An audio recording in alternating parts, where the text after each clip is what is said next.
tardes y bienvenidos al ciclo de conferencias Invierte en Ti de la Fundación Renta 4. Estas son una serie de conferencias en las que hablamos siempre de inversión, pero nunca de finanzas. Invierte en Ti nos invita a enriquecernos en el terreno humano con conferencias sobre experiencias personales, como algunas que hemos tenido, contenidos culturales, charlas de desarrollo personal y, como es el caso de hoy, intenta abrir también nuevos horizontes, como es el caso de la inteligencia artificial. Hace mucho que venimos oyendo sobre la inteligencia artificial, pero no cabe duda que se está acelerando totalmente los pasos. Algo que parecía que iba a ser para la siguiente generación, posiblemente sea para los siguientes meses, desde luego que para el próximo año casi seguro.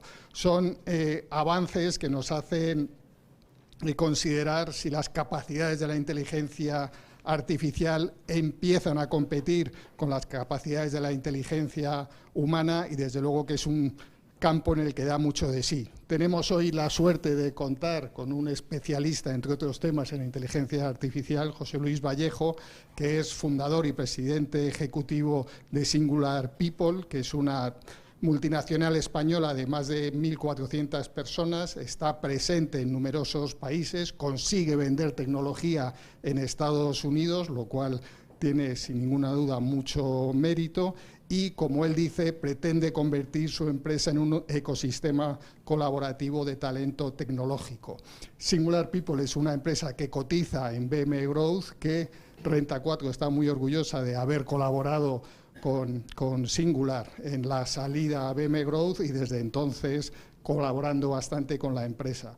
José Luis es ingeniero superior de telecomunicaciones, tiene numerosos máster, ha tenido distintos programas ejecutivos también, ha tenido programas también en universidades americanas, y yo creo que lo mejor, más que contar todo tu currículum, José Luis, es que nos ilustre sobre la inteligencia artificial, qué es lo que nos espera, los peligros a los que nos enfrentamos, y con el título que habías propuesto, si realmente puede empatar con la inteligencia humana. Muchas gracias. Pues muchas gracias, Jesús. Muchas gracias a todos por asistir, tanto a los que habéis venido presencialmente como a los que estáis conectados al streaming. Para mí es difícil empezar a hablar de un tema de moda que genera tantas expectativas, en donde cada uno de nosotros está en páginas o en ámbitos de preocupación o de interés diferentes, e intentar pues contaros cosas novedosas por una parte, estimularos o sugeriros algunos temas para reflexionar de forma conjunta. Y, como digo, pues es complicado en estos temas donde todo el mundo ahora mismo está hablando del chat GPT, de la inteligencia general, de la inteligencia generativa, de un montón de cosas que a veces nos suenan más o menos futuristas, dosificadas o mezcladas con noticias que intentan ser también muy sensacionalistas, ¿no? Entonces, lo primero que me gustaría hacer es intentar conocer un poco los que estamos aquí, qué es lo que os interesa, qué es lo que os preocupa, qué tipo de conocimientos traéis para adaptarnos lo más posible a algo que espero que sea una conversación más que una charla, una ponencia, ¿no? Me gustaría empezar preguntando si quiénes de vosotros habéis probado el chat GPT, por ejemplo, ¿no? ¿Quiénes de vosotros habéis usado alguna otra herramienta generativa, alguna otra prueba de herramientas de vídeo, de audio, de herramientas? Vale. Muy bien, Julián. ¿Quiénes, además de haber usado el chat GPT, habéis empezado a conectarlo con cosas? ¿Habéis utilizado estos plugins que se conectan a los sistemas de matemáticas del Wolfgang Alpha? Este modo un poco más avanzado de decir, tengo un chat, pero el chat habla con otras cosas. O tenéis, por ejemplo, ¿quiénes de vosotros utilizáis la versión de pago de GPT Plus? Y habéis usado el plugin de navegar por Internet a la vez que... contratada, pero la verdad es que no la he usado casi nada. Intenté un día y me paré ahí. O sea, no. Bueno, creo que lo que queda claro es que todo lo hemos visto en la prensa, todo hemos entrado en la página, todo hemos cacharreado, y supongo que a todos una de las cosas que nos ha pasado es que nos ha sorprendido. nos hemos quedado pensando, ¿esto piensa o no piensa? ¿Esto razona o no razona? ¿Esto entiende o no entiende? Bueno, yo cuando acababa la carrera de Teleco, allá por el año 92, hice mi proyecto de final de carrera y tengo ahí un amigo que acaba de entrar, que era profesor mío entonces, José Carlos. Él sí es que es experto en redes neuronales, pero... y en ese momento estábamos empezando a utilizar esas redes neuronales artificiales que era, pues, imitando lo que pensábamos que podía ser un modelo de cómo funcionaba el cerebro humano e inventarnos un modelo matemático que tuviera cierta similitud para poderle enseñar y pudiera aprender cosas sin tener que decirle cómo resolverle, simplemente diciéndole pues, si acertaba o no acertaba con las soluciones. Esas redes neuronales de aquella época, que venían de mucho atrás, pues de matemáticas de 20 años atrás, estaban muy limitadas por varios factores. Estaban muy limitadas por la complejidad que tenían los modelos, cantidad de neuronas artificiales que podíamos conectar, tiempo que necesitábamos para entrenarlo, y estaban muy limitadas por la cantidad de información que podíamos utilizar como ejemplos para enseñar a esos modelos.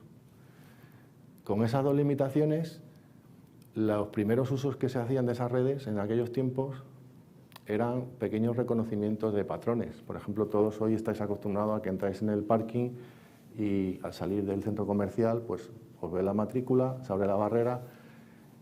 Reconocer ese OCR de esas matrículas en aquel momento era un proyecto muy novedoso, era un proyecto de investigación. Recuerdo, José Carlos, en nuestra escuela de Teleco, allí había un parking que siempre fallaba porque estaban siempre probando un sistema que era el OCR de matrículas. Y eso hoy no es que lo veamos natural, lo vemos muy superado. ¿Alguien se pregunta cómo funciona ese modelo? ¿Cómo detecta cuándo es el 8, cuándo es el 6, que le falta un rabito, cómo cuando está girado, cuando tiene luz, cuando tiene muchos píxeles, cuando hay una parte que se oculta? Y sin embargo funciona. ¿Por qué? Porque los modelos son infinitamente más grandes y han sido entrenados con infinitamente muchos más ejemplos. Y esas son las dos cosas que durante todos estos años, durante estos 30 años, desde que yo hacía ese primer entrenamiento de una red, programábamos el algoritmo de entrenamiento de una forma muy artesanal, teníamos una red muy reducida, teníamos muy pocos ejemplos, estábamos intentando ver cómo reconocer patrones. Durante 30 años, esa famosa ley Moore de que cada año y pico, cada 2 años, todo es el doble de potente, nos ha permitido llegar a modelos que tienen 10 elevado a 12, 10 elevado a 14, 10 elevado a 15 parámetros. Lo hemos podido entrenar no con un juego de imágenes más o menos cuidado, no con un juego de textos más o menos cuidado, sino con todo lo que la humanidad hemos volcado en Internet en los últimos 20 años. Y eso ha generado, de repente, una explosión donde todos esos modelos nos han sorprendido porque han emergido, se llaman un poco esas características emergentes, casi por sorpresa. Esos modelos han empezado a descubrir patrones, descubrir formas de razonamiento. Ahora entramos un poco en cómo se parece o no, o cómo definimos ese razonamiento. Y ya no es que sean distinguibles o no de cuando hablamos con una persona o de cuando pensamos si está razonando como una persona. Es que están empezando a hacer un montón de cosas que no somos capaces de hacer las personas. Entonces, esto ha ocurrido en muy pocos años, después de un camino muy largo de progreso. Es el principio de algo que sigue siendo exponencial y sigue siendo vertiginoso. Y nos encontramos en ese momento en el que parece que el debate se centra en esto es inteligente, no es inteligente, es mejor o peor que la inteligencia humana, es consciente o no. Me gustaría poneros un ejemplo muy sencillo que creo que nos va a ayudar en el resto de la exposición. Si vemos volar a los pájaros y decimos para volar hay que mover las alas, podemos hacer un montón de esfuerzos, un montón de intentos, como pasó hace unos siglos, hasta que descubrimos una forma de volar que no es moviendo las alas, que es teniendo alas, pero impulsándonos con un motor, ¿no? Construimos unos aviones y nos metemos dentro de unos cacharros de hierro que los empujamos quemando el fuel y la sustentación que nos provocan las alas nos permite volar. Evidentemente nuestros cacharros son muchísimo menos eficientes que los que ha conseguido hacer la naturaleza. La naturaleza ha conseguido hacer cosas que vuelan consumiendo muchísima menos energía de una forma mucho más eficiente. Pero el caso es que hemos conseguido volar. El cerebro humano consume 30 vatios.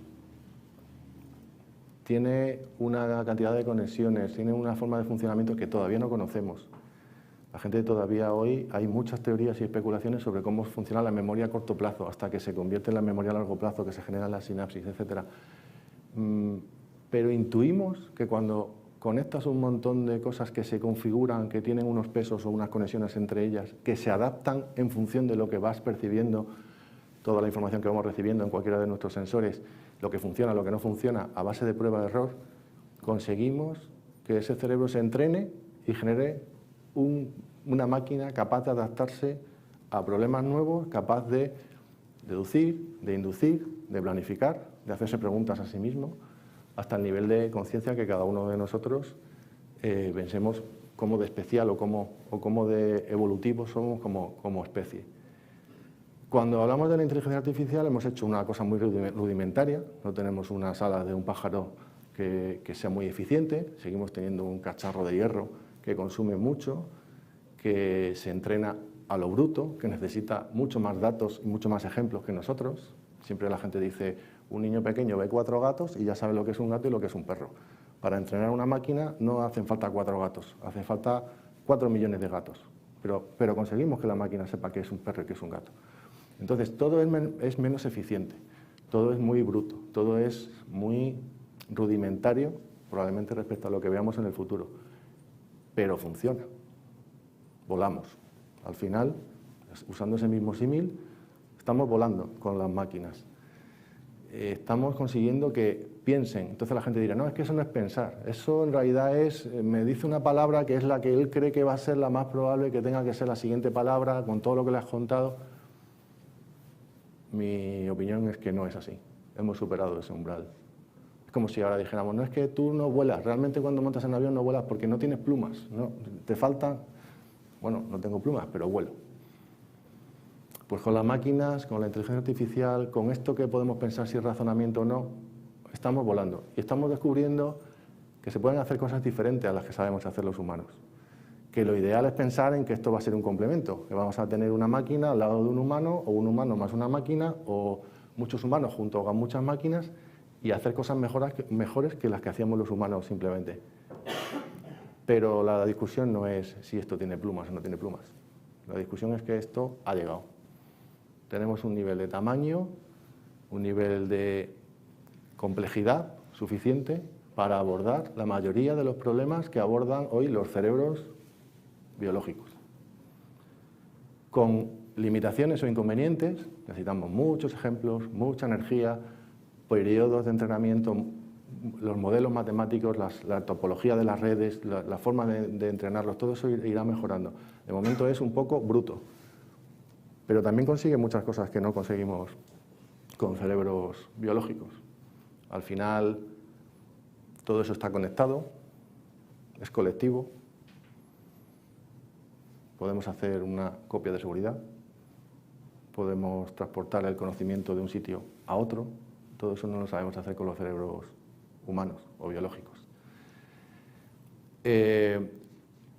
Mi empresa se llama Singular People y el concepto de singular tiene que ver con gente especial, gente única, no tiene nada que ver con el momento singular. Pero el momento singular, que es un término que apadrinó Ray Kurzweil hace ya unos años, lo que decía es que en algún momento, en torno al año 2030, 2035, las máquinas entenderían, serían indistinguibles de los humanos, no sabríamos distinguir cuando hablamos con un humano o con una máquina, pero entenderían, y a partir de ese momento, al instante después de que entienden un texto, le podríamos decir, pues léete toda la Wikipedia, todo el Vademecum, toda la jurisprudencia, toda la legislación, todo lo que quieras leerte, y serían expertos y serían sabios en el instante siguiente, porque le habríamos enseñado a entender lo que leen y a continuación le diríamos que se leyera todo lo que hemos generado, todo el conocimiento que hemos generado.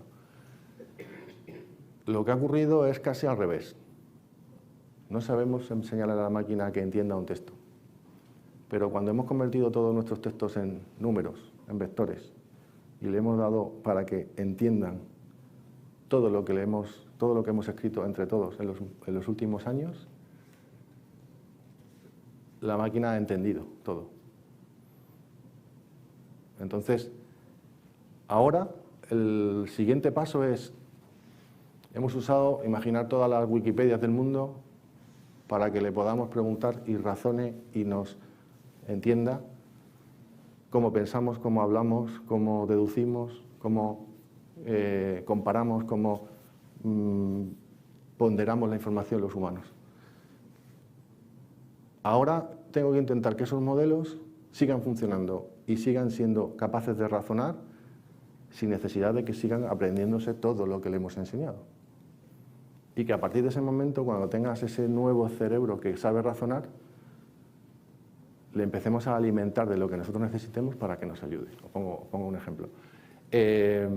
Los modelos que traducen de audio a texto, que hace unos años eran tan malos, y habéis visto una evolución muy rápida en los últimos años, de repente, yo que soy extremeño, a mí no me entendía ninguna máquina, intentaba hablar lo mejor que podía y era imposible, y de repente ha habido un momento en el que nos entienden, aciertan bien cuando dictas un texto. Esto ha pasado hace 3 o 4 años y llevábamos muchos años haciendo pruebas de todo tipo. Tenías que entrenar, yo no sé, los que estamos aquí pues hemos probado 25 sistemas, el Dragon, Dictation, no sé cuántos. Tú te dedicabas un rato a hablar para que cogiera tu acento tal, y luego lo dictabas muy despacito y con mucha dicción y tal, y aquello más o menos. Y ahora de repente, sin ningún entrenamiento previo, da igual tu acento, etcétera, en muchos idiomas te entiende bastante bien. Y eso ha sido a base de entrenar un montón de modelos con audios etiquetados, gente que ha tenido la paciencia de decir esto es un bla, esto es un la, y ha conseguido etiquetar un montón de corpus o conjuntos de datos, lo ha entrenado en modelos cada vez con más parámetros, cada vez más complejos, los sistemas han empezado a entender, y cuando hemos conseguido que todo eso ya esté suficientemente entrenado y suficientemente compacto, es un modelo que dice, aquí está el módulo, la red neuronal entrenada, que entiende castellano. Aquí está la que entiende italiano y aquí está la que entiende portugués. Y si miráis en vuestro móvil, cada vez que te instalas uno de estos, ¿cuánto te ocupa cada idioma de estos? 40 megas, 50 megas, 60 megas.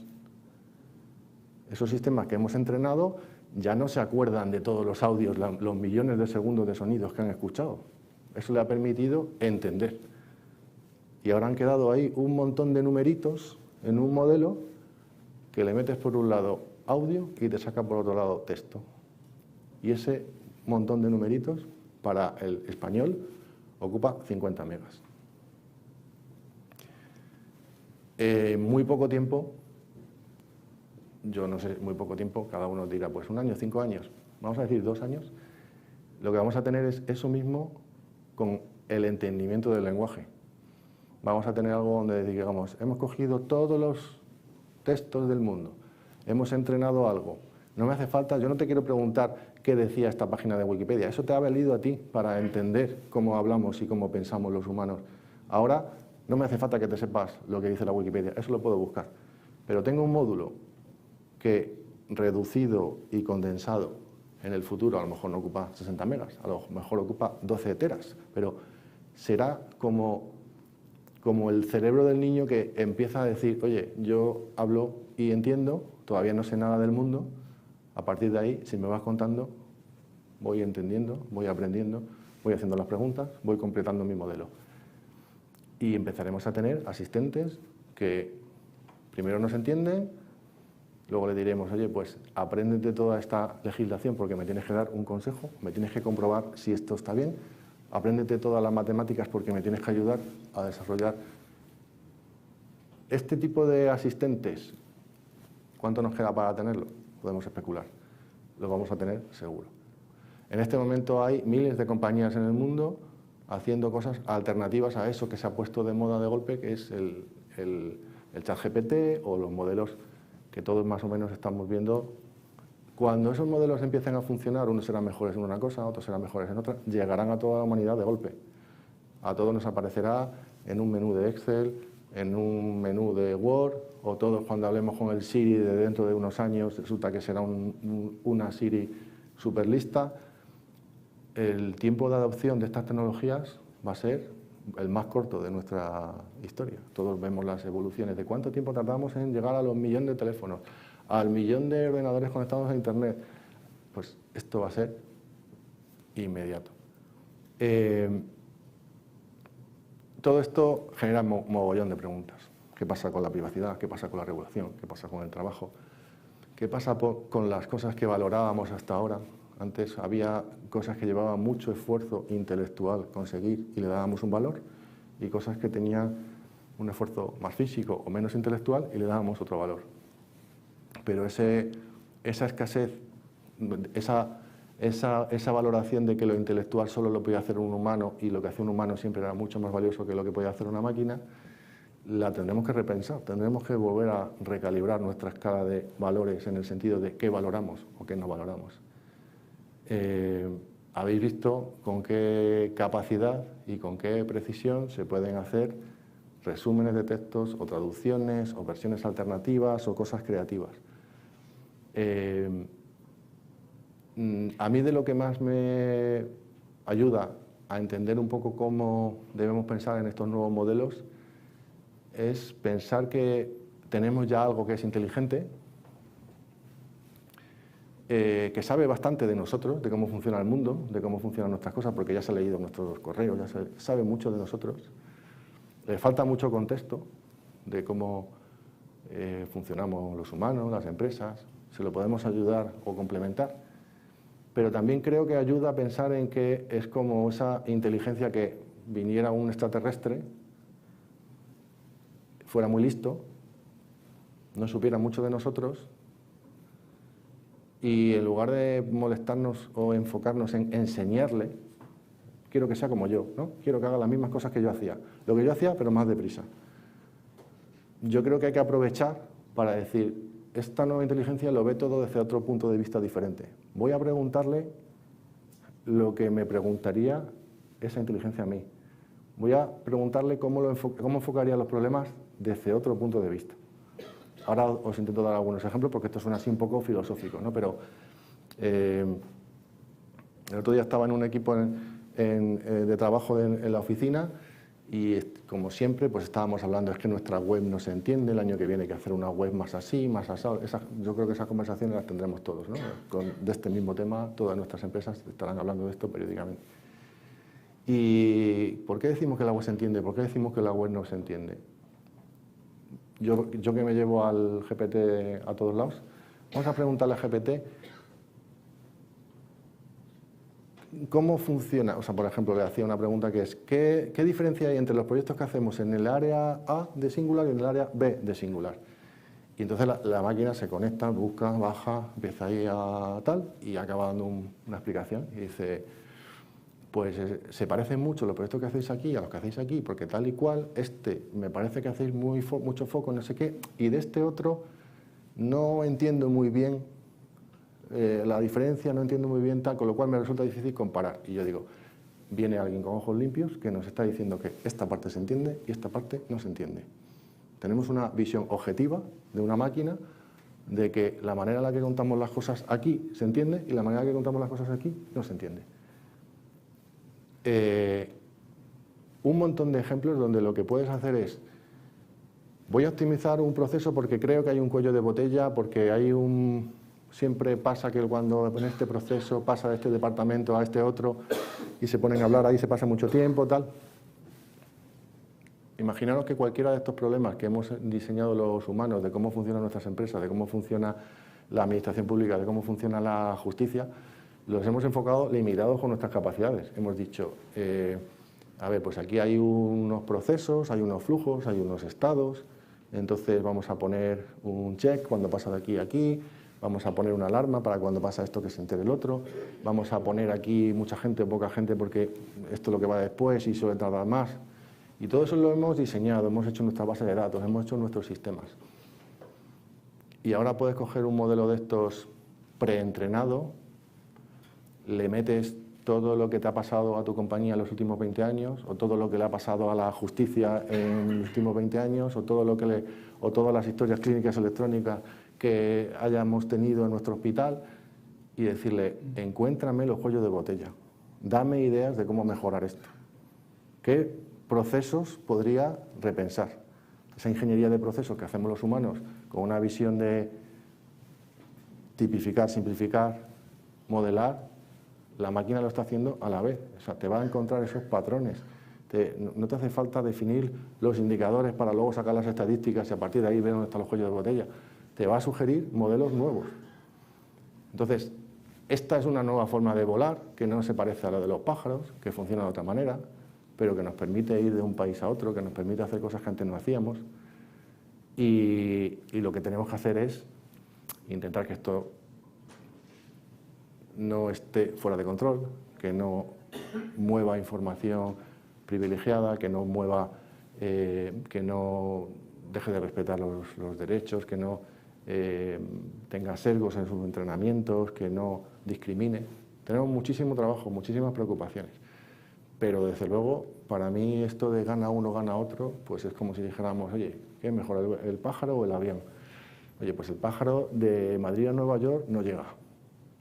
Ahora, el pájaro un día entero volando se apaña con medio gramo de azúcar y medio día volando de cualquier avión de los que tenemos necesita mucho combustible.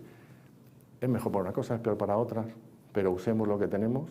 Creo que tenemos cosas que ya son mejores en la inteligencia artificial que en la humana. Hay otras muchas que todavía no han llegado.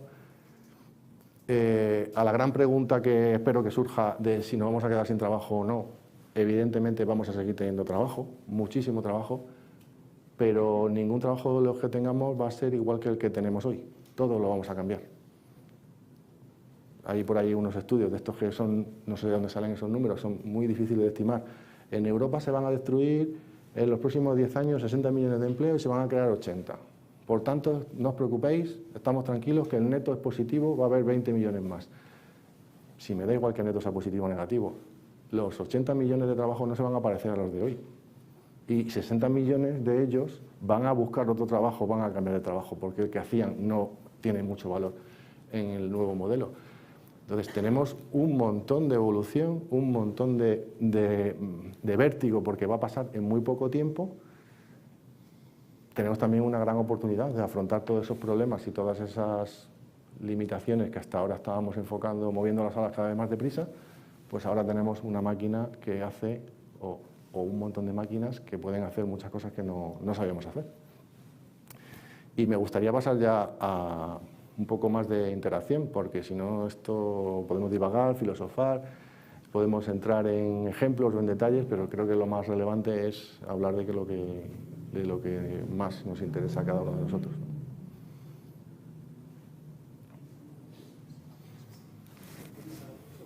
¿Cómo estáis utilizando alguna cosa de estas?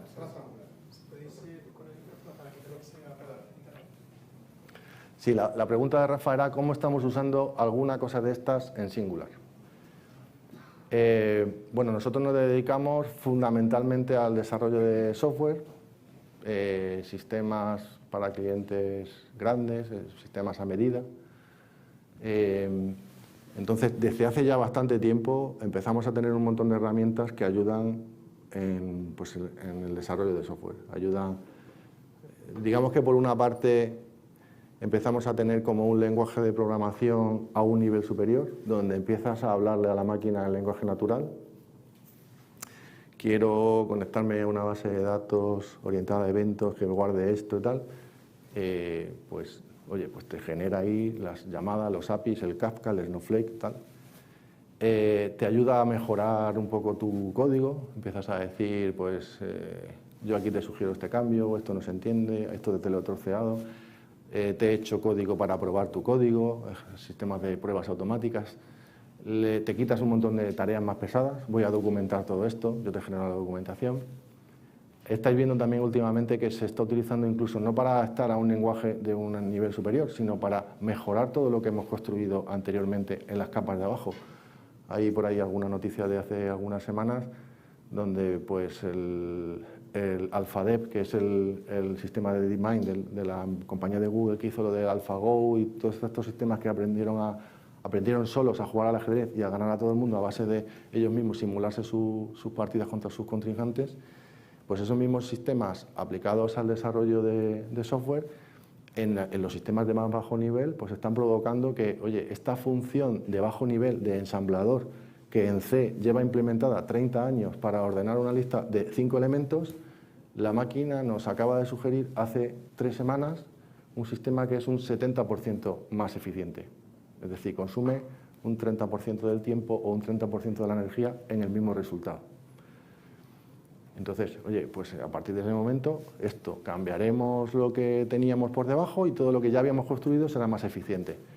Pues dentro de unos años empezaremos a decir, oye, pues ¿cuánta basura hemos generado desarrollando cosas unas encima de otras a base de capas de compatibilidad de sistemas que estaban por encima en el nivel superior?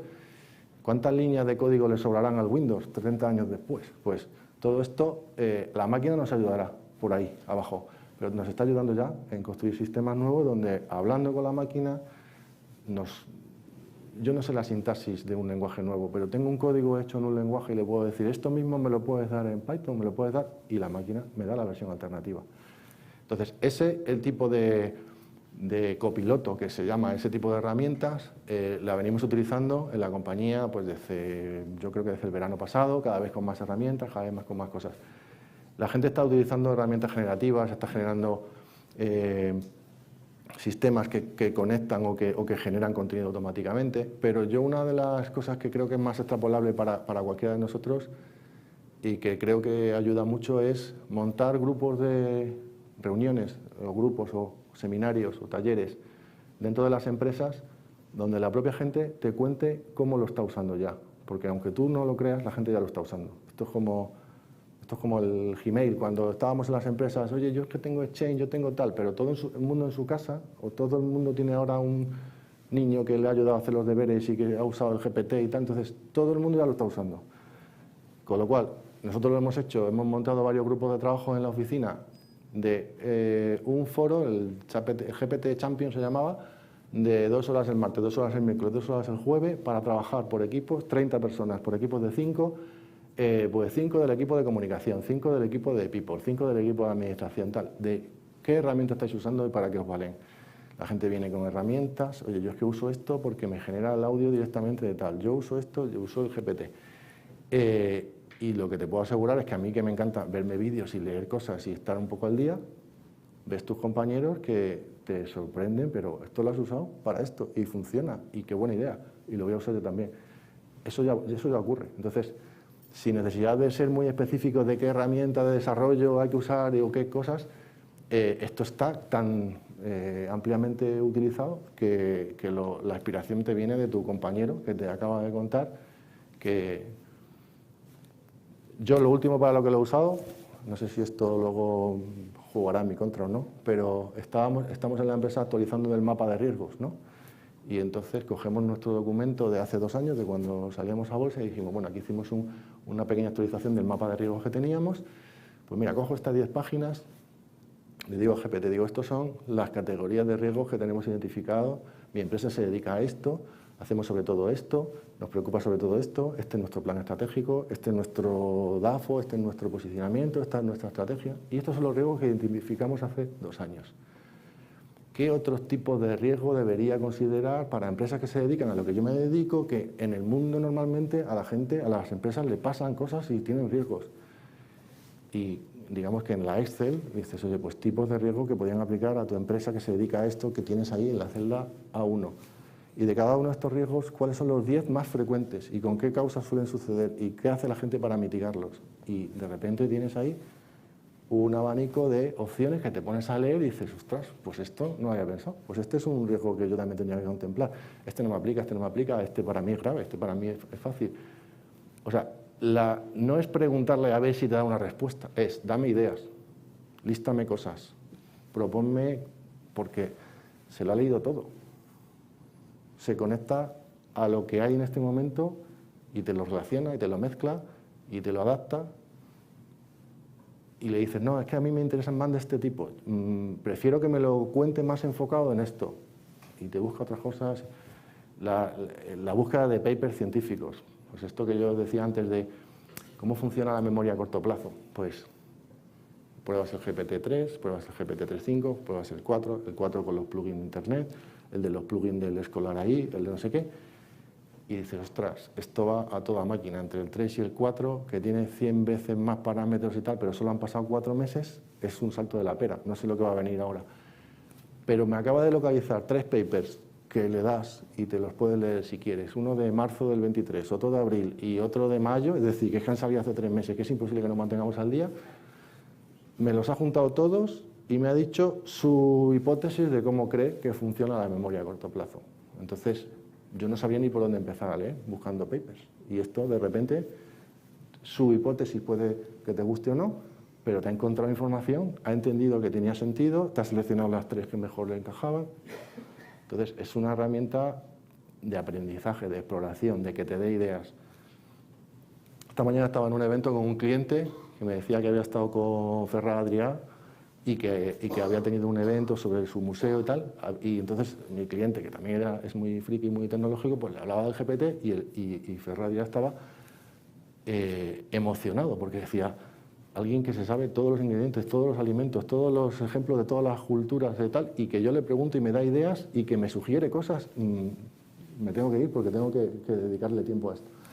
Y dices, es un genio creativo, pero ya sabéis que tiene un método científico, entonces explorar todas las opciones posibles, ver, pues esto es la máquina perfecta. Entonces, volviendo al ejemplo del vuelo, pues es que hay países que podemos ir que antes no pensábamos que pudiéramos ir porque están tan lejos y ahora es que tenemos una máquina que nos lleva allí, ¿no? Entonces, bueno, en Singular vamos probando, nuestra filosofía siempre es de dejar espacio que la gente cacharree mucho, sugiera, nos metamos en modelos nuevos, ahora estamos entrenando los LLM, los modelos largos del lenguaje, los modelos grandes del lenguaje, porque, como sabéis, una de las preocupaciones es que para poderle extraer jugo a esto, tú le tienes que dar mucha información de lo tuyo. Entonces, para no enviar a estos sistemas en la nube, en otros países que no tienen una regulación de protección de datos como la nuestra, pues eso te limita mucho. Sin embargo, si cogemos esos modelos preentrenados, esos modelos fundamentales que te entienden, saben un poquito, no saben mucho, los tienes en tu caja, los tienes en tu trozo de tu nube, los tienes dentro de tu empresa y les alimentas con todo lo que tienes en tu casa y luego le preguntas o le pides que te haga cosas, eso, pues eso sí se puede hacer, es muy potente. Entonces cada vez más tenemos proyectos de, pues soy una agencia de viajes que tengo todo lo que me han opinado mis usuarios de todos los viajes que han hecho en los últimos 20 años y quiero ayudar a que recomiende mejor lo que le voy a ofrecer o quiero entenderlo mejor o quiero descubrir cosas que tendría que estar ofreciendo y no ofrezco. Pues tengo un modelo preentrenado que no tiene que saberse toda la Wikipedia, solo tiene que entender un poco y le meto toda mi historia de todos mis clientes y todas mis ofertas y mis vuelos y mis cosas anteriores. Ese tipo de cosas, como, o sea, quizás he enfocado la pregunta como, al principio, como productividad para nosotros de nuestra forma de trabajo, pero como proyecto para clientes esto ahora es una explosión total. Todo el mundo está queriendo probar, aunque solo sea porque su jefe le ha dicho que lo ha visto en la tele y que él no está haciendo nada y que hay que probar algo, pero todo el mundo está queriendo hacer experimentos, ¿no? Muchas gracias, José Luis. 2 preguntas respecto a los riesgos. Primero, si no existe un riesgo de sesgo de la propia máquina. Tú estás hablando de temas quizás más de desarrollo, de software tecnológico, que habrá menos problema, pero con cualquier tema, pues incluso jurídico, el sesgo puede ser relevante.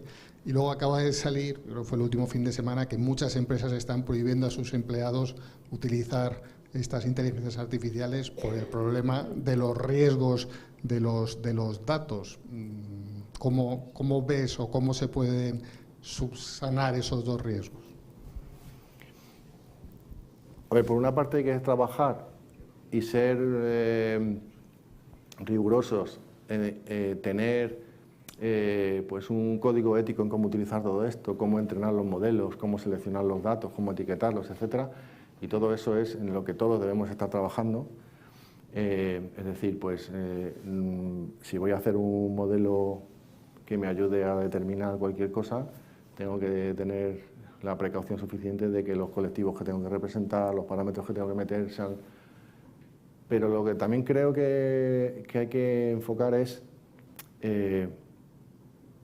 si utilizas la máquina para ciertas cosas, te da igual el sesgo que tengan. O sea, quiero decir, empieza por lo fácil, empieza por en qué me puede ayudar la máquina aunque tenga sesgo.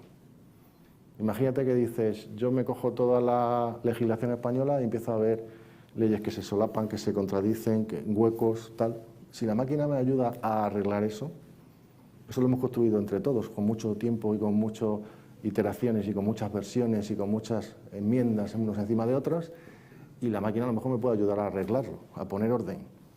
Me da igual que tenga sesgo.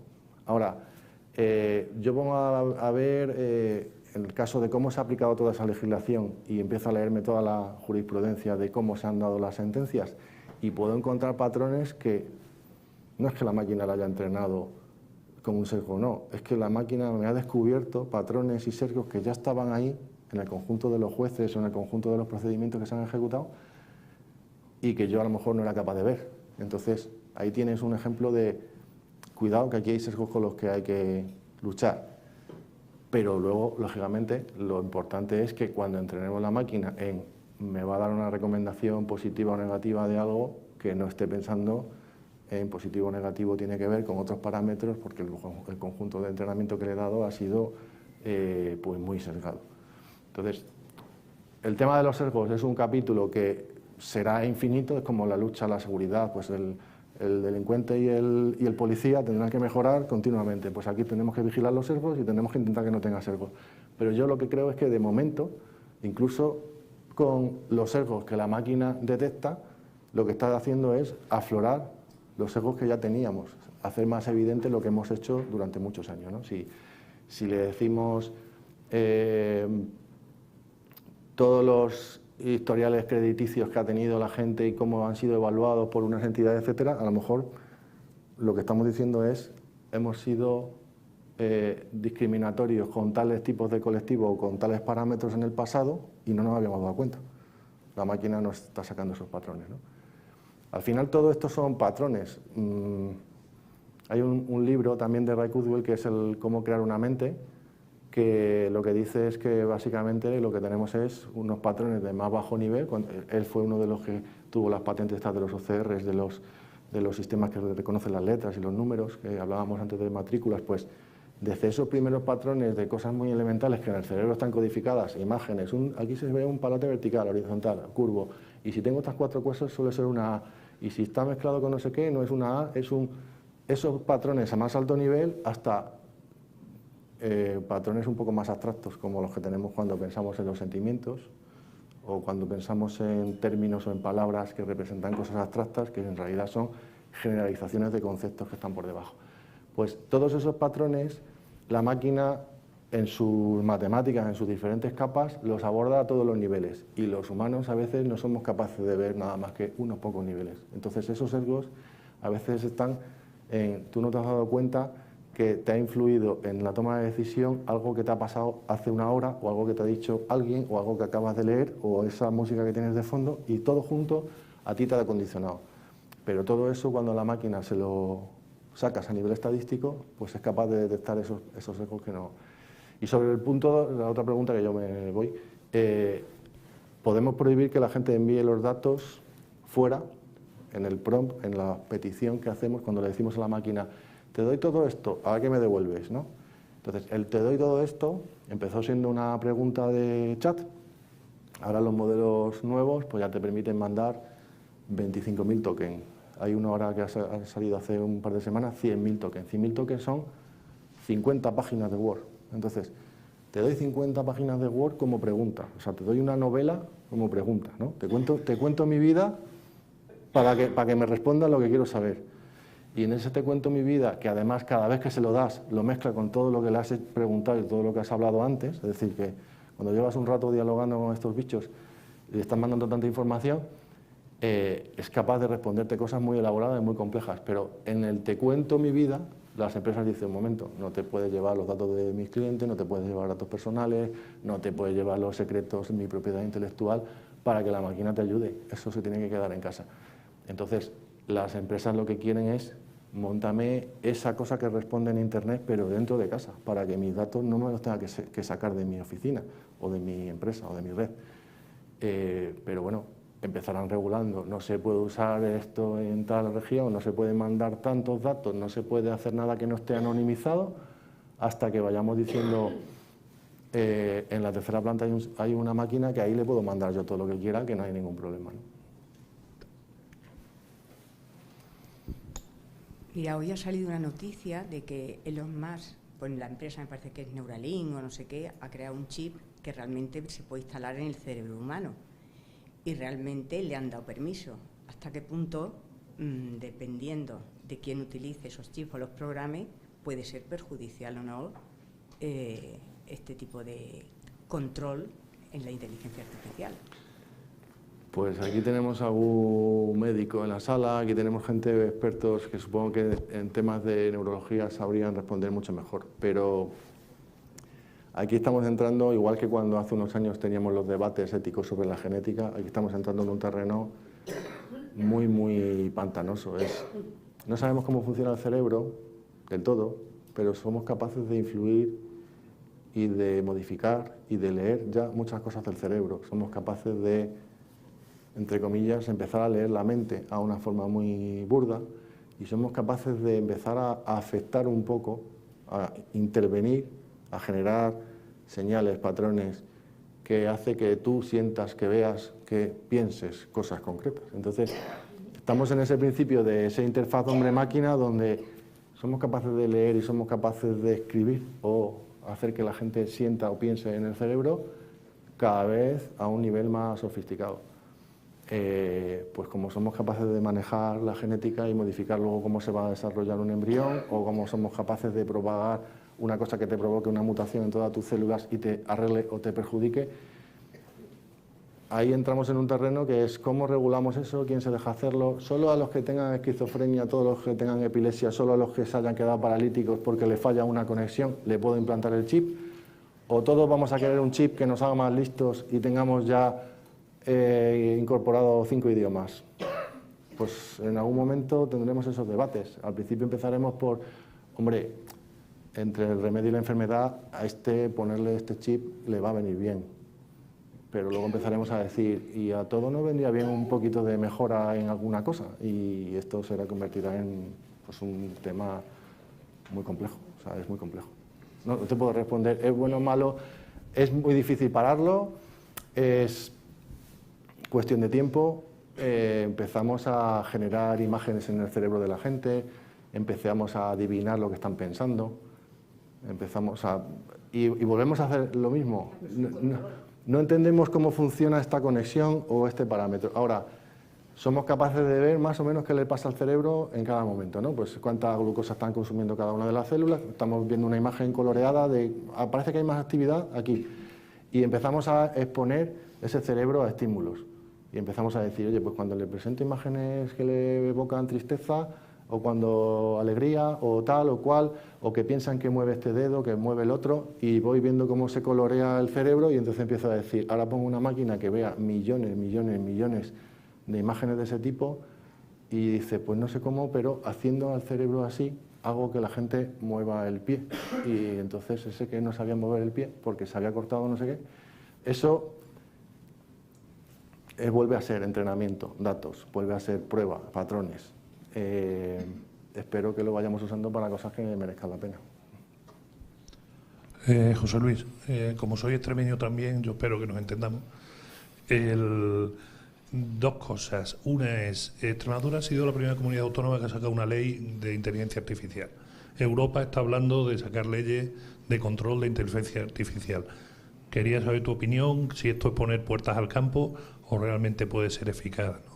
Y la segunda es, ¿tú crees que la inteligencia artificial va a igualar el primer mundo con el tercero o lo va a separar más?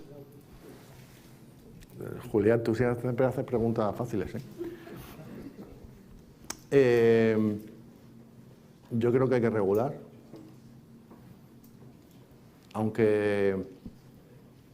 pero hay que regular cómo hacemos segura la experimentación y cómo hacemos predecible o conocida la implementación. Pero es difícil regular, esto no se puede usar en Europa, esto no se puede usar en otros sitios. Es muy complicado. Esto es un tema global, todo el mundo va a estar... O sea, habrá un 1% de la población buscando el uso fraudulento, pero ese 1% existe.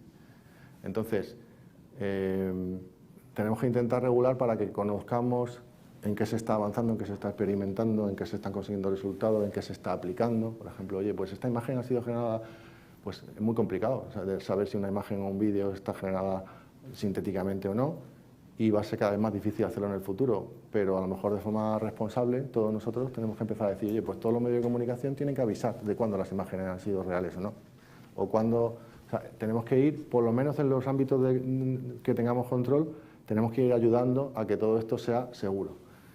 Pero esa regulación con prohibición me parece más complicada, porque la prohibición se la van a saltar muchísima gente. Entonces, es más la regulación de buenas prácticas, recomendaciones, consenso, estándares, que la regulación de esto aquí no se puede usar o páralo durante 6 meses. Eso no le veo ningún sentido. Entonces, la medida en la que la regulación, en la Comisión Europea tenemos alguna compañera, nuestra directora de Inteligencia Artificial en Singular, que sigue todos estos temas, participa en la comisión, está en alguno de los grupos de trabajo. Lo que ha salido hace unas semanas, después de mucho tiempo, después de mucha expectativa, yo creo que nos ha defraudado un poco a algunos porque la solución no es prohibir, la solución es recomendar, la solución es generar un poco más, enseñar el camino y no decir está prohibido ir por otro sitio. La regulación de Extremadura no la conozco bien, pero me pondré... Y si va en la línea de ayudar a que lo que se está haciendo tenga una recomendación, tenga un libro blanco, me parece una posición de ventaja competitiva los que den ese paso antes que otros. Si va en la línea de esto se puede hacer, esto no se puede hacer, pues me parece que es poner puertas al campo, ¿no? Y la otra pregunta era, perdona. Si va a separar más el primer y tercer mundo. Sí. A ver, yo siempre que hablamos de pues, Internet, iba a conseguir que toda la educación llegara más a todos los rincones. La electricidad solar estaba disponible en cualquier parte del mundo. La telefonía móvil sin infraestructura, sin postes, sin tal, llegaba de manera más rápida y se implantaba más rápida en los países del tercer mundo. Al final, todos esos aceleradores no han alterado mucho el equilibrio de primer mundo, segundo mundo, tercer mundo. No han modificado mucho, o sea, ha habido otros efectos, otros elementos, a lo mejor de la tecnología, que han sido los que han igualado más las rentas per cápita o la esperanza de vida o ese tipo de cosas. Pero yo creo que esta herramienta, al ser universal, va a amplificar todo lo que tenemos y no va a ser especialmente mejor para unos países que para otros.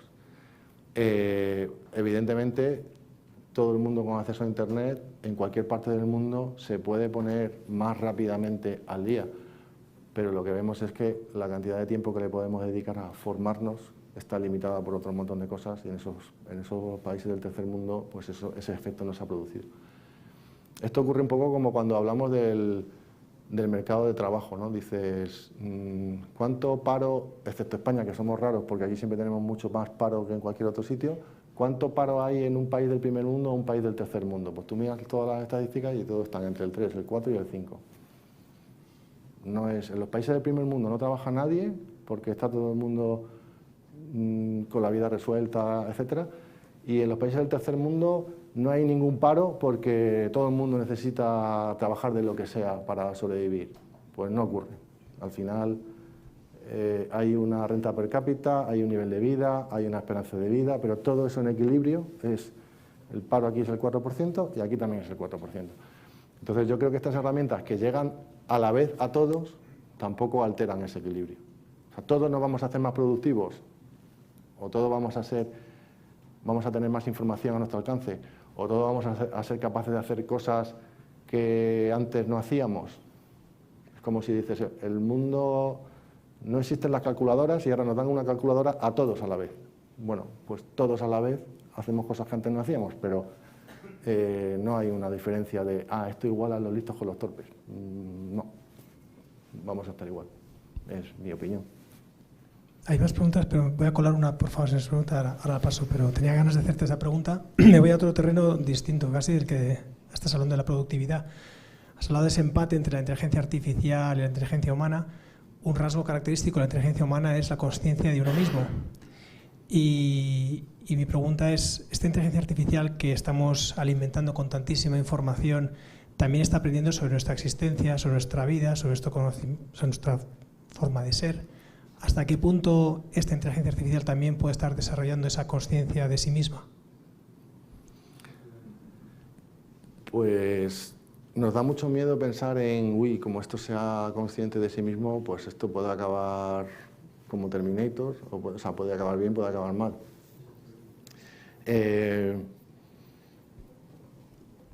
Me iría incluso al punto ético de si alguien es consciente de sí mismo, es un ser... ¿Sabéis? Ha habido debate por un empleado de Google que despidieron hace ya unos meses porque empezó a ver, probando el modelo este de Llama, empezó a ver, yo creo que esto es consciente, porque la máquina me está diciendo cosas de que él es consciente, que se siente humano, que siente lo mismo que nosotros, que tiene sentimientos. Y entonces se asustó y bueno, generó un montón de revuelo. Claro, habían entrenado un modelo para que el modelo aparentara conciencia, con lo cual el modelo era muy convincente de que era consciente.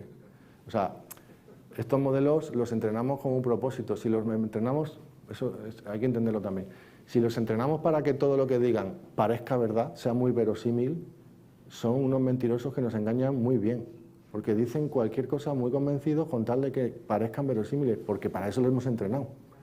Si entrenamos un modelo para que sea muy veraz, para que lo que digan sea muy cierto, pues son otro tipo de modelos. Nunca te equivoques, si tienes duda no lo digas, tal. Entonces, el primer modelo es, uy, cuánto parece que sabe, pero se equivoca, pero lo dice muy rotundamente, es un cínico, me está mintiendo, pero lo dice muy convencido. Y el otro modelo es muy preciso. Entonces, si tú entrenas un modelo conversacional para darte compañía y que sientas que tengo empatía y que siento lo que tú sientes y que a mí también me pasa y que yo también me siento consciente, tú te pones a hablar con ese modelo y dices, esto ya es consciente, porque me dice lo que me diría una persona y le preocupa y está agobiado y dice que tiene sentimientos que no sabe expresar con palabras y me cuenta cosas y, ostras, es consciente. Pero ahora vamos a pensar, ¿cómo funciona el cerebro humano? El cerebro humano hace reconocimiento de patrones. Esos patrones a muy alto nivel podemos pensar que son sentimientos. Tú puedes decir, tengo un conjunto de estímulos que en conjunto me hacen sentir ansiedad o ira o duda o lo que sea. Porque a cierto nivel eso es otro patrón. Ahora, ponemos otro proceso encima que es pregúntate de vez en cuando cómo te sientes, ¿no? Y entonces tú dices, ese patrón que ya estaba ahí, yo lo detecto, lo interpreto. O sea, analiza tus sentimientos, ¿no? Es verdad que esto me ha hecho sentir mal y ha sido por esto. Y como estoy así, ahora, claro, no pienso con claridad y entonces tú dices, me estoy todo el tiempo haciendo con un ciclo encima, me estoy preguntando cómo está funcionando mi cerebro, ¿no? O los sistemas, lo que tenemos es una simulación del mundo exterior, ¿no? O sea, vemos imágenes en una perspectiva, etcétera, y nos imaginamos, pues esto, aunque yo lo veo muy raro, en realidad las sillas son todas iguales, y aquella que está más pequeña está más lejos, y me imagino y deduzco esto, y entonces yo pienso que si te tiro esta botella de agua, pues la voy a ver así, y tú vas a verla acercarte y vas a hacer así con el brazo instintivamente para cogerla. Yo me imagino qué va a pasar si hago algo, hago una simulación de cómo es mi entorno y de qué va a pasar a continuación, y en función de eso planifico. Entonces, como quiero pasarte la botella, te hago un gesto, te la tiro, todo eso, me imagino qué va a pasar, todavía no ha pasado.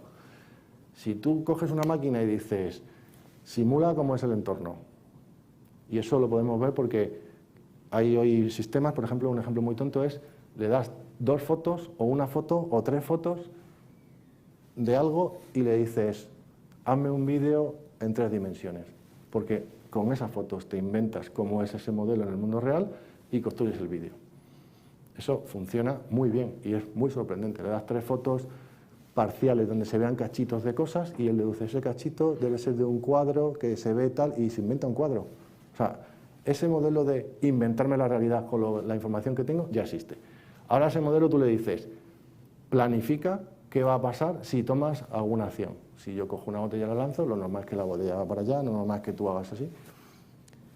Y como quieres algo, quieres pasar la botella o quieres asustar a alguien o quieres llamar la atención o quieres algo, invéntate algo que harías, planifica y si eso da el resultado que tú quieres, es correcto y si no, pues invéntate otra cosa.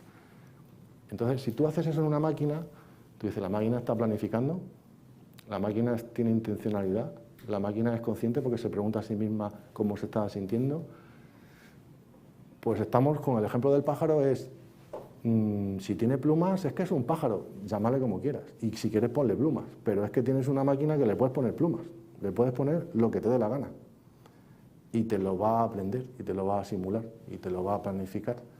Entonces, la conciencia es otra capa más que puede que no le haga falta a la mayoría de las máquinas que nos tienen que ayudar.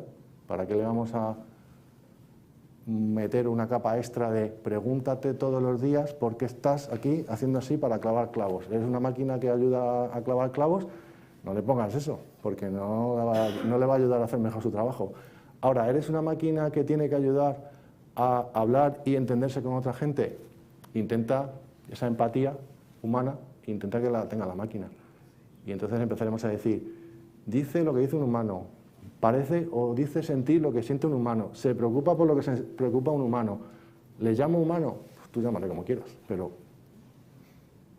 vuela. Hay un estudio que me llamó mucho la atención que era, han cogido un avatar de estos, un vídeo de una enfermera, tenía un aspecto femenino, hablaba, era una enfermera y hacía un primer triaje de enfermos que llegaban a un sistema de urgencias, ¿no? Entonces preguntaba cosas y en un entorno de muchísima demanda y muchísimo estrés, pues muchas de las personas pasaban por esta máquina. Y al final hacían un test, digamos, A/B de ¿te ha atendido un humano o te ha atendido este avatar virtual con una inteligencia de estas de... Pues tenía el modelo de triaje, pero tenía un modelo conversacional. Y le preguntaban dos cosas. Si pensaba que le había diagnosticado bien el triaje para orientarle bien, y le había priorizado bien, y le había hecho, digamos, el diagnóstico ese previo bien. Y segundo, si le había entendido y había empatizado con él, con el paciente, ¿no? Y entonces tienes la gráfica de los que habían sido atendidos por las personas humanas y la gráfica de los que habían sido atendidos por la máquina. La primera parte es que la máquina hacía un triaje muy bueno, o sea, era el 80 y pico % y el humano pues tenía más dispersión, entre el 70 y el 90, depende de quién te tocaba. La máquina tenía de media mejor resultado incluso que el humano, pero digamos menos varianza, muy específica. Ahora, lo que era súper sorprendente es que cuando le preguntabas a los pacientes si se habían sentido atendidos, si habían sido empáticos, si les habían escuchado, si les habían atendido, era infinitamente mejor la máquina que el humano. Y eso es totalmente antinatural o es contraintuitivo. A ver, siempre hemos dicho, bueno, que el diagnóstico médico, o sea, el informe del radiólogo, tal, me da igual que lo haga una máquina, porque la máquina seguro que mira los patrones de la mamografía, lo que fuera, y lo va a hacer muy bien con el tiempo, mejor que nosotros. Pero, hombre, entendernos como persona cuando llegamos al hospital, le contamos nuestros problemas, siempre es mejor un humano.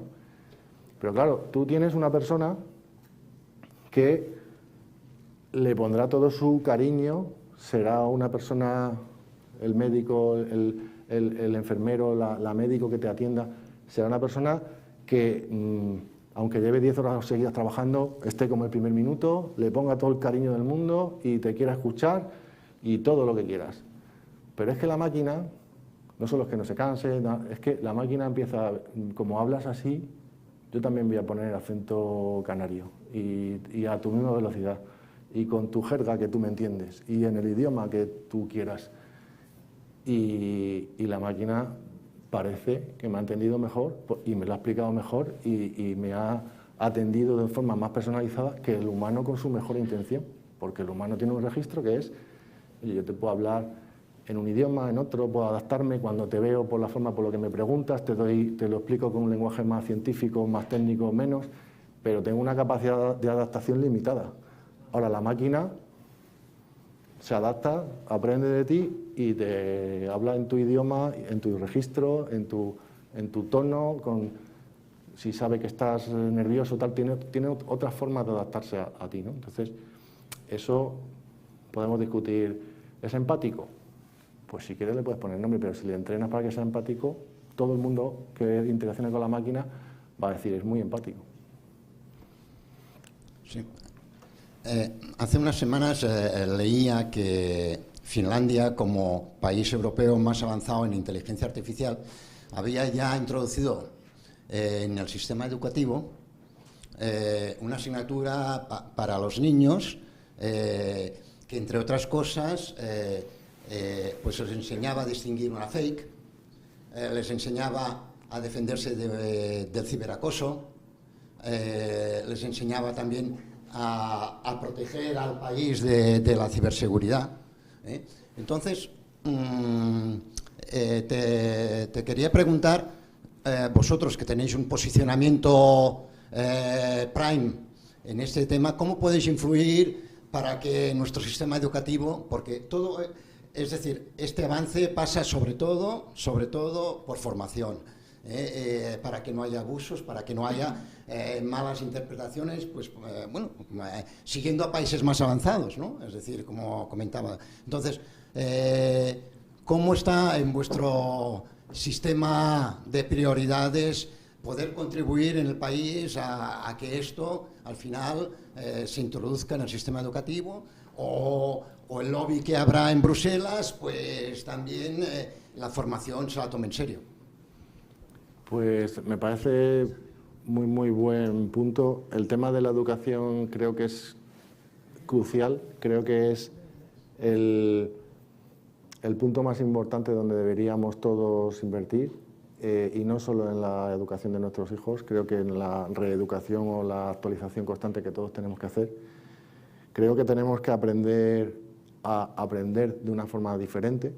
Yo creo que de las cosas que más inmediatas se ve con esto del ChatGPT y demás es cómo esto te puede ayudar a aprender, a descubrir, a entender, asimilar conocimientos, y probablemente la dificultad esté en que todo eso siempre, por mucho que queramos como empresa privada, que en nuestro entorno, en nuestros proyectos, en algún proyecto que tenemos con algún cliente de educación, al final siempre es algo complementario al sistema educativo nacional, que va con su ritmo y que va con sus procedimientos. Pero es verdad que todos estamos viendo que los modelos de exámenes hay que cambiarlos, los modelos de hacer los trabajos, el cómo buscar información, todo esto se está quedando obsoleto muy rápido. Entonces es una buena oportunidad para que de manera forzosa, es decir, que no es un deseable de que a futuro nuestras generaciones, dentro de 5 años, 10 años, sería bueno que la EBAU del 2030 fuera diferente. No, es que ya hay que cambiarlo, porque los sistemas de medición de conocimientos, de todo, se han quedado obsoletos muy deprisa.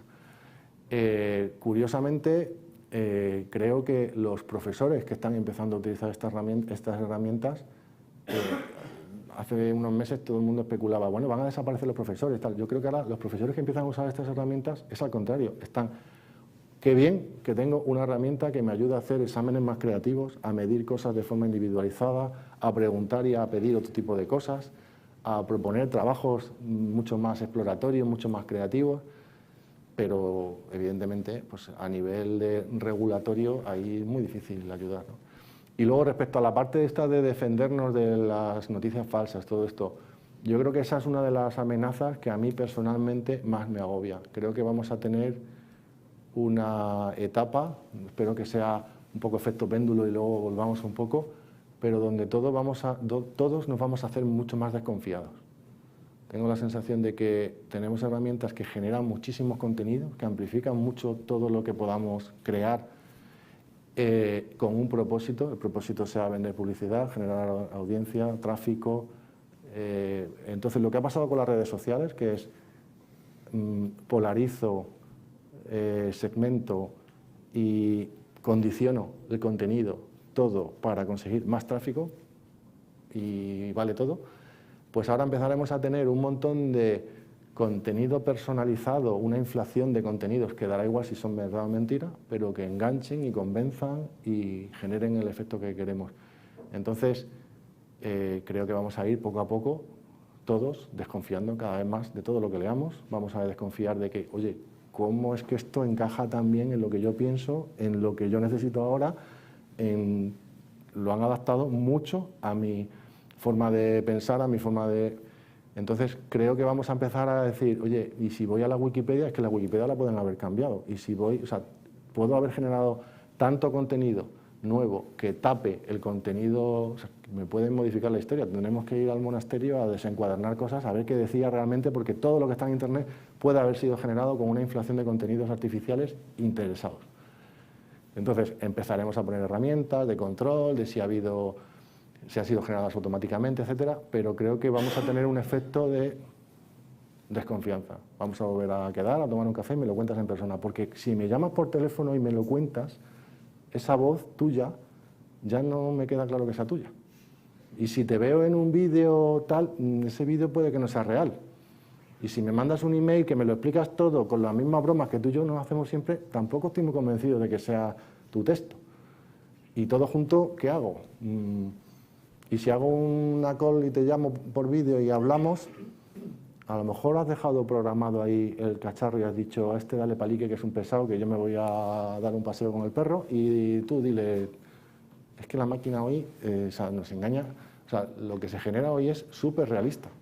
Entonces, yo creo que vamos a tener un efecto ahí de no me creo nada hasta que encontremos la forma de verificar de verdad eres tú, lo que me estás contando es verdad, este medio de comunicación pasa por un filtro todo lo que dice para haberlo confirmado y haberlo asegurado y no simplemente retuitear y amplificar lo que coge de una agencia de noticias, que lo coge de otro sitio, que alguien inventó algo para que generase ahí una bola de nieve.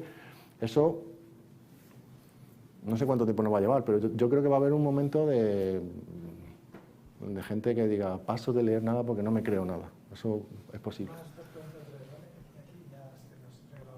Sí, José Luis, muchas gracias. Sí, yo quería preguntarte, de momento, pues parece que las máquinas dependen de los humanos, dependen de lo que les enseñemos, de lo que les digamos, ¿no? Y quería preguntarte si en algún momento tú crees que las máquinas pues van a poder empezar a pensar por sí mismas, que van a empezar a ser autodidactas y que si va a empezar a haber una divergencia entre la forma de pensar de la máquina y del ser humano. ¿Por qué no contestáis cualquier otro de vosotros? Es que esto son opiniones muy personales. La máquina la controlamos nosotros. No sé si algunos visteis, hace poco ha muerto una bomber, no sé si habéis visto la noticia.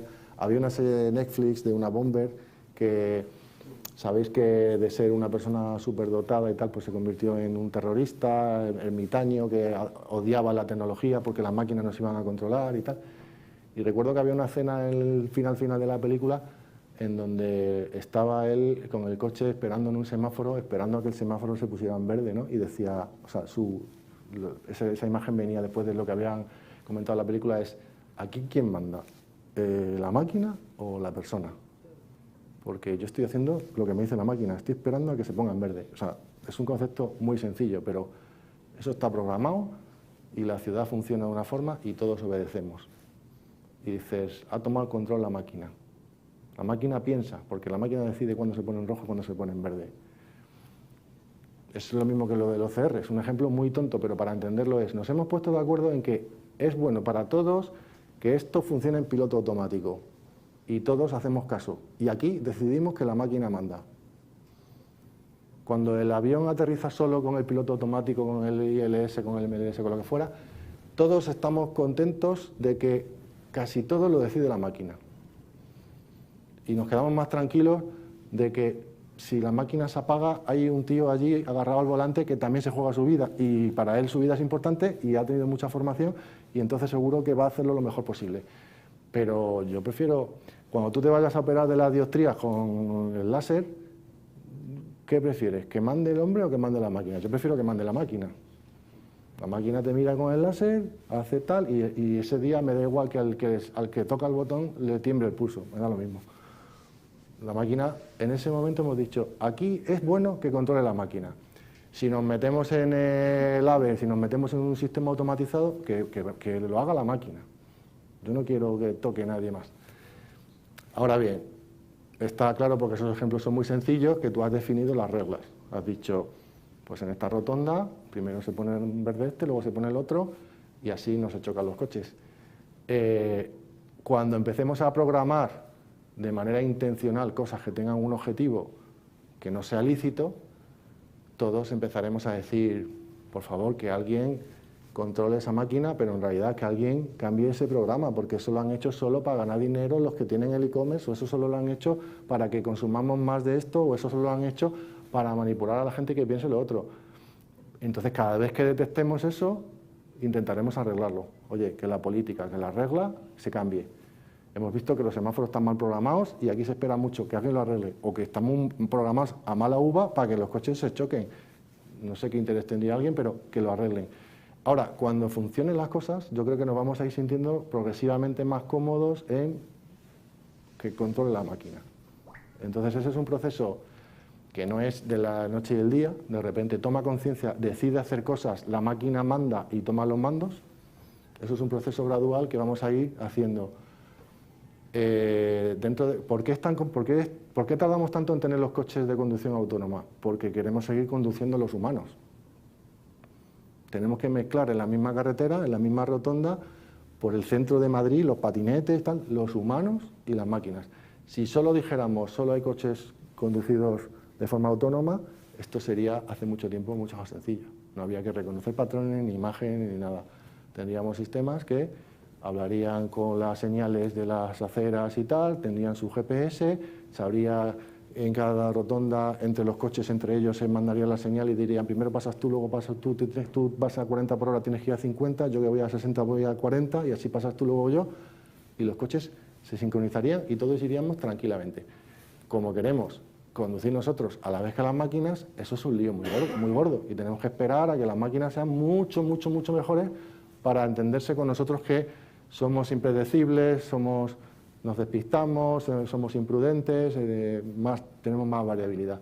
Entonces, si en algún momento alguien nos dice, ¿te fiarías de un coche que fuera solo y tal? Hombre, pues si han visto la estadística y ha habido millones y millones y millones de kilómetros y no ha habido ningún accidente y tal, que mande la máquina. ¿Te fías de un taxista que no le conoces de nada y que te acaba de montar? Hombre, pues yo espero que él valore su vida igual que yo valoro la mía, pero en el futuro diremos, prefiero una máquina que un taxista que no conozco de nada. Entonces, ese miedo a la máquina va a ser peor que el humano, iremos viendo que se traslada de un ámbito a otro. Decían por ahí que a principios del siglo la gente le daba miedo montarse en un ascensor donde no hubiera un humano que le diera a las palancas del ascensor, porque un ascensor que va solo, eso que le das al 4 y va solo, sin nadie, eso daba miedo. Pero se montaba siempre alguien que te saludaba, tal, le daba el al 4 y tú decías, está alguien controlando, perfecto. Pues eso, en los coches autónomos o en las operaciones a corazón abierto que se hagan con máquinas dentro de un tiempo, diremos, ¿alguien habrá programado la máquina bien para operarme de corazón? Pues ahora mismo nos da miedo, pero hace 20 años si le cuentas a alguien que le va a operar el ojo con un láser y le va a quitar las dioptrías, a lo mejor le daba miedo, y sin embargo ahora dice, pues esto lo hace la máquina perfecto y el humano no lo sé. Esa es mi opinión. Yo soy optimista, creo que va a ser progresivo, que nos vamos a ir acostumbrando, pero claro, también puede haber alguien que diga, pues el hackeo tal, pues igual que hoy tenemos miedo a que alguien hackee una central nuclear, pues a lo mejor algún día tenemos miedo a que alguien hackee tu coche y te intente estrellar. Pero eso es un tema ya diferente, que no es máquina o humano, es humano malo usando máquina, igual que hoy humano malo usando lo que sea. Sí, creo que estamos dando por sentado que tenemos el control sobre las máquinas y que nosotros programamos lo que queremos que ellas hagan y ellas nos van a obedecer como un obediente. Pero la inteligencia artificial está aprendiendo a autoprogramarse, de una manera exponencial además. ¿Qué va a pasar cuando ella sepa o tenga una conciencia y tome decisiones por ella misma sin obedecernos. Puede que sea la próxima especie, puede que decida cargarse la raza humana, puede que nos trate como nosotros tratamos a los animales, con la granja de pollos y de vacas. ¿Cómo se controla eso? Para que no se escape, digamos, la inteligencia de un sitio y se expanda por todo el mundo. Y manipule todos los ordenadores y tenga una capacidad de computación gigantesca. ¿Y su opinión cuál sería? Pues mi opinión es que pasará, tarde o temprano. Desgraciadamente. Yo creo que... O lo cortamos ahora mismo la inteligencia artificial y ponemos unas barreras muy severas para que no pase nada, pero siempre habrá alguien que lo haga. Voy a decir algo así un poco bestia, pero para ver si se entiende. A mí me gustaría que pusiéramos unos objetivos a las máquinas para que cuando las máquinas con esos objetivos se vayan autoevolucionando, al final lleguen a que no nos traten a nosotros como nosotros tratamos a los pollos de granja, sino como nosotros tratamos a nuestro gato favorito. Va a ser algo que va a tener más capacidades que nosotros. Espero que nos traten bien. Hay gente que hace la broma de yo a Chad siempre le hablo con mucha educación porque si algún día que me trate bien. Entonces, creo que es bueno distinguir la máquina yo la controlo porque la programo y tal. Ahora estamos en un nuevo paradigma, no la programo instrucción 1, instrucción 2, instrucción 3, pero la programo de otra manera distinta, que es búscate la vida, pero consigue este objetivo. Eso es como lo programo ahora. Ahora le digo, entrénate, búscate datos, invéntate números. En la red neuronal al final lo que hace es inventarse números hasta que todo lo que tiene ahí dentro hace, cuando le metes una entrada, hace la salida que tú quieres. Pues esa ponderación de todas esas conexiones neuronales, artificiales, que son números inventados por la máquina, ese es el entrenamiento. Pues entrénate, aprende a hacer que esto es lo que quiero conseguir. Entonces, si entrenamos las máquinas para conseguir, oye, no discriminemos, no maltratemos, tengamos cuidado con esto y tal, pues al final la máquina empezará a decir, tengo una idea sobre cómo darte un mejor diagnóstico médico, si quieres te la doy, pero yo que estoy viendo cómo funciona tu salud, tengo una idea. Y vamos a decir, pues dime. Tengo una idea de cómo mejorar tal, cómo repartir cuál, cómo priorizar tal. Pues dime. Entonces, espero que nos vayan tratando y nos vayan cuidando con unos objetivos nobles. Evidentemente, habrá siempre alguien que dirá, me da igual todo, quiero ganar dinero, voy a entrenar a la máquina para que engañe a la gente, entonces te llama por teléfono, simula la voz de tu mujer, dice que, por favor, que le hagas una transferencia y tal. Y habrá alguien que estará todo el tiempo intentando engañarte, intentando ganar dinero o intentando estafarte o lo que sea. Pero la máquina no es diferente a lo que ya tenemos. La máquina la hemos programado de una manera secuencial de cuando pase esto, haces esto, y ahora la tenemos que entrenar de búscate la manera de conseguir este objetivo. Y ahí hay que luchar porque los objetivos sean los correctos. Le podemos llamar nueva especie, superespecie, pero evidentemente va a tener muchísimas capacidades que nosotros no tenemos. Va a ser capaz de tener esa inteligencia y ese conocimiento colectivo. Entonces, el objetivo no es que no se desarrolle, el objetivo es que se desarrolle para cuidarnos.